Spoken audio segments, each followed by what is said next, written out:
All right, g'day, hi, and welcome. Okay, we got an interesting video today. Uh, got my Mark Holcomb Signature Series SVN 7 SE Model 7 string. The ever so awesome My Dream guitar. This is a circa 2007 SG61 reissue. And then the hooligan of hooligan guitars that puts a grin on my face every time. My 2022 Jackson RR5T Rhodes Flying V. Very hooligan of a guitar. So, neck profile. What is more important? The shape of the neck or how smooth it is? Plot thickens, right? So let's talk about some shapes of necks. I got the 7 string on there just because it's a C-shaped neck, but sometimes you get a U-shaped neck on the wider strings, like on my 8 string, it's a U-shaped neck. You got a C-shaped neck on the SG61, and you got a C-shaped neck on the Jackson. Now, some of the statements I'm going to make, I'm going to qualify why I'm going to say what I'm going to say is basically, here's my credentials. What makes me the expert. I look like an expert, don't I? Got a bird. So I've been playing since I was 5 years old. I'm now 50-ish. give or take a year, I'm around 50, right? And the thing about that is I went through my most recent guitar is this guitar right here, my 6-string Mark Holcomb guitar, PRS. And that makes it guitar number 53? 51 or 53? Yeah. My goal is to own a different guitar for every year I've been alive. Kind of a cool goal. And I don't buy a guitar every year, but sometimes I buy several guitars within a year, like I have. I've bought 1, 2, 3, 4 guitars in the last past 2 years. Five guitars in the last past 2 years, and a bass. So I'm probably good for a while.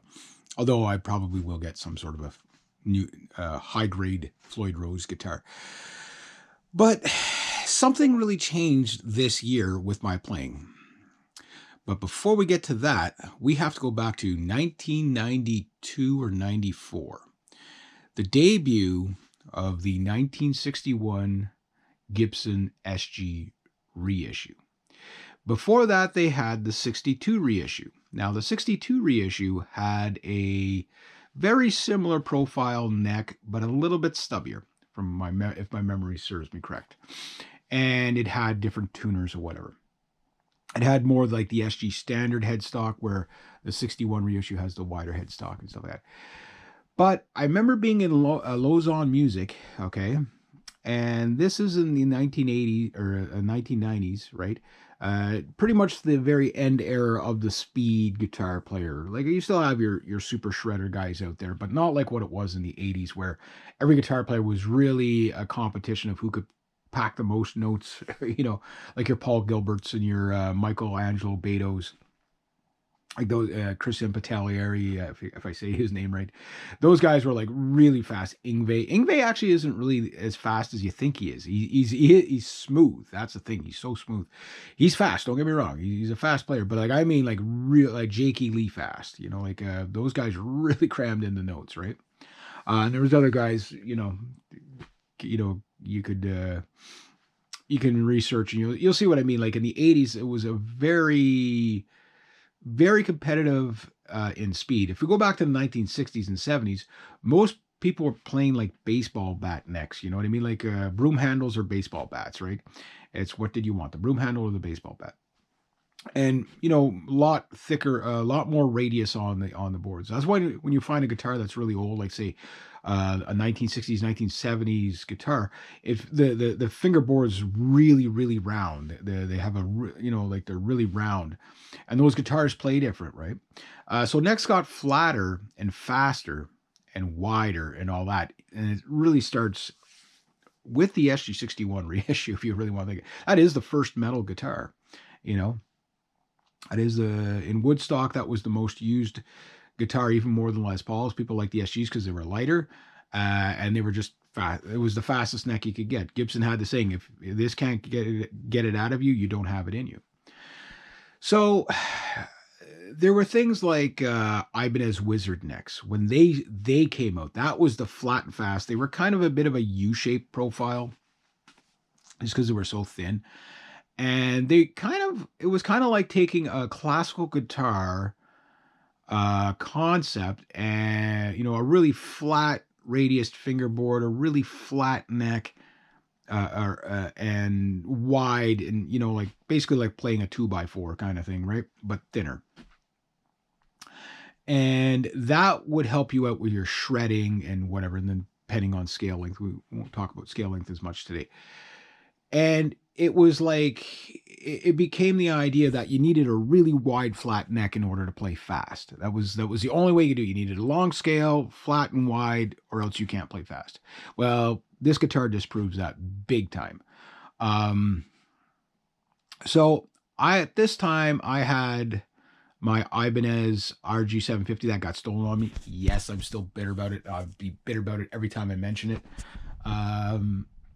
And that was the fast, flat neck. It was the Ibanez Wizard neck. You could not get a neck that thin and with that taper, whatever. It was one of a kind at the time. And then of course Jackson started doing it, and Charvel started doing it, and Jacksons are Charvel and now pretty much owned by Fender. So if you played a Jackson, you've played a Charvel. They got the same compound radius fingerboards. They got the same kind of profile necks and stuff like that.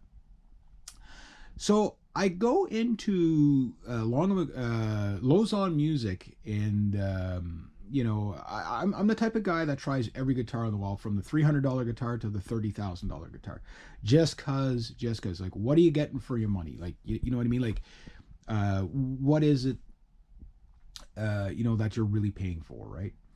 And when I was a teenager, I'd worked really hard for my money to buy my first super guitar, and my first super guitar was going to be, my first pro guitar was going to be the 62 reissue, right? Because Angus Young used it. I was a big Angus Young fan at the time. First big concert I ever saw was AC/DC with the LA Guns opening. Loudest concert I've probably ever been to. When For Those About to Rock came out and those big cannons went off, wow, there was paint falling from the ceilings. It was awesome. My ears were ringing for days. But I used to think these SGs were like huge, right?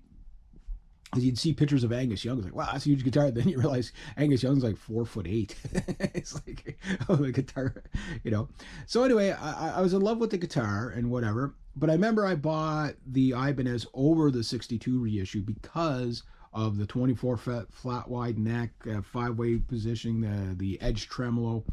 It was just the whiz bang guitar that could do it all. It did everything.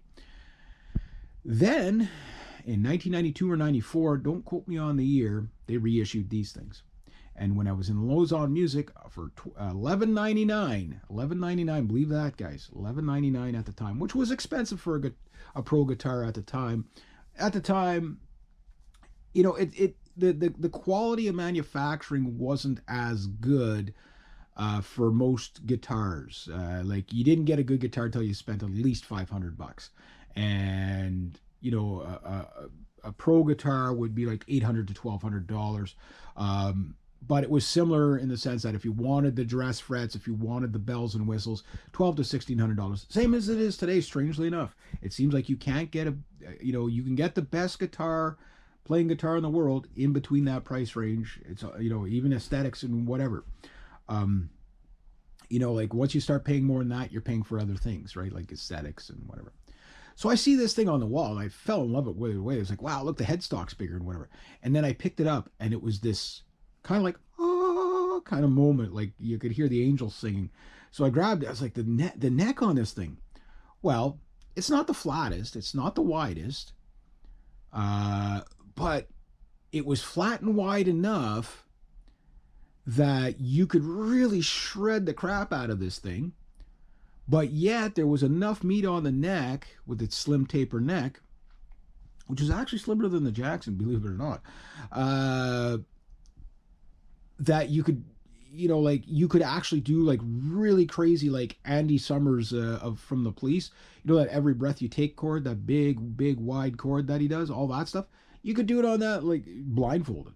It was the easiest fingerboard to get around. It was the easiest neck to get around. The profile was just perfect. Not too big, not too small. And it changed my whole concept of, is flat wide really the best? And then you factor in the shorter scale. This is like that's like a muscle car, okay, which is really cool. It's got its vices, right? And it's definitely got its vines. This is like a sports car where it's really tight and whatever, has a lot of vices because of its compactness, but it has a lot of vines because it's so easy to play. So I was like, yeah, it's all about the shape of the neck. That's it. There's nothing else that can trump that. That is it. It is the profile of the neck will make or break how well the guitar plays. Problem solved, right? End of discussion. Wait, the plot thickens. Dun, dun, dun. So I'm in the mindset that, yeah, flat, fast, and wide is the way to go for most things, especially for alternate picking or shredding. It does do that. But I also noticed that the longer scale length combined with a really wide neck and a really flat neck sometimes makes it harder to do chords. So yeah, fine for the riff monstering, fine for the shredding, but when you want to really get really dynamic and do everything, it doesn't quite do the chords as easily, as fluently as something like that, right? So maybe it's not about the profile of the neck after all. Whatever. Then this year,